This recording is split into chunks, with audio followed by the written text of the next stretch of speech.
Thanks very much. Thank you for the invitation to speak here today. So the Committee on Climate Change is established by the Climate Change Act in 2008 with two main responsibilities within that. One is to advise the government on the level of its emission reduction targets over time, and the second to report to Parliament annually on the progress that we are making towards meeting those targets. So in this slide, you will see in the solid blue line what has happened to emissions in the UK, greenhouse gas emissions since 1990. They're down by over 40% compared to 1990 currently. In the shaded blocks, you see the level of the legislated carbon budgets. So these are the limits on the UK's emissions over time. Legislated limits in 5-year periods, legislated currently out to the 5th carbon budget, which is the period 2028 to 2032.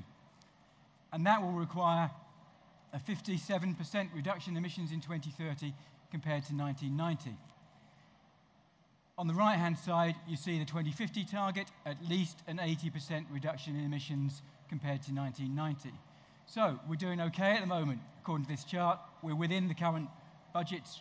We've met the first carbon budget. We will have met the second carbon budget. We're on track to meeting the third carbon budget. It then gets a bit more difficult, as it will come to. The shaded blue, the dotted blue line is the committee's view of the path that's the cost-effective path towards meeting the 2050 target. I should also say the 2050 target was originally based on a UK contribution to keeping global temperature rise to approximately 2 degrees up compared to pre-industrial levels. The Paris Agreement is stronger than that, and the Paris Agreement, the UK government has also agreed that in the second half of the century, we should be aiming towards net zero emissions. So if anything, those targets for the longer term will get tighter, not looser. How are we doing? I've said that overall emissions are falling, and they're falling within the current level of the legislated budgets. Most of the progress to date has been in the power sector, and that's the red line that you see there. That's substantially down to a shift towards renewables, away from coal. In the building sector, emissions have been rising for the last couple of years. Transport emissions also have been rising. So there is a need increasingly to be moving emissions reductions to other sectors of the economy. We won't hit the long-term targets without reductions in emissions across all the key sectors of the economy. This will be familiar, I think, to all of you, but in terms of the number of measures, the number of insulation measures that have been going into our building stock, that has declined dramatically in recent years. It fell again in 2016, even from the levels 2014-15, which were much lower than in the early parts of the decade. So there is substantial policy failure in terms of the measures that are necessary to bring forward insulation, improving the energy efficiency of the existing building stock. The committee's assessment of the government's clean growth strategy was published in the middle of January this year. So although emissions are falling to date, our view is that we are not on track on current policies and measures to meeting the 4th and 5th carbon budgets. So in this chart, you see the horizontal black lines on the right-hand side are the levels of the 4th and 5th carbon budgets. At the top of the yellow shaded area, that is where we would be headed without policies to reduce emissions.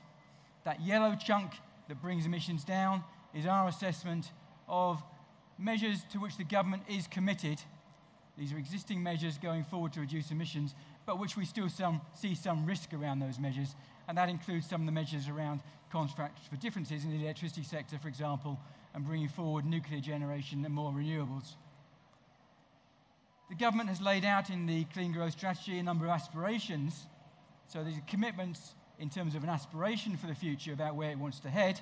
And that's demonstrated in that middle kind of pink section, I think it is. So that's what those aspirations could deliver. That includes an aspiration for EPC Band C for as many homes as practicable, as many buildings as practicable by 2035. But at this point, there's no policies to deliver that. That's what the government needs to be working on. So there's aspirations without the policies as yet to deliver those emission savings.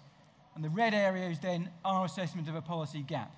Even if you take a generous assessment of what the government has said in its clean growth strategy, our assessment is that there is still a gap in policy terms to meeting the fourth and fifth carbon budgets. So we have recommended, we've said to government they need to come forward with measures to fill that gap. For buildings, reducing emissions from buildings, we don't know the exact mix of policies for 2050. It's a combination, we think, of district heating, moving towards electrification through heat pumps, and possibly a role for hydrogen, but we don't know. But it's probably a mixed solution. Exactly what it is, we need a lot of further work. But that doesn't mean there are not things that we can be doing in the meantime. Whilst we develop work to understand the hydrogen option better, to understand heat pumps on the gas grid as a replacement on the gas grid better, we should be taking action to improve the efficiency of the existing building stock. In particular, there's a policy gap around the able to pay. That's where we need to see progress for how we improve, how we retrofit the existing building stock. But we should also not be adding to the problem by building new houses that are not up to the standards that we need for the longer term. So we need those standards to be improved by the government. Whilst we take forward actions to develop the hydrogen option, to understand carbon capture and storage, if we're going to use hydrogen, it needs to come from a low carbon source. That will require carbon capture and storage. So, 4 key issues for us, which we laid out in January about what the government needs to do to firm up the existing measures to which it's committed, to bring forward policy proposals to deliver its aspirations, to fill the policy gap, and to take actions on what is necessary for the longer term for 2050 to develop options for the future. I'll stop at that point. Thank you.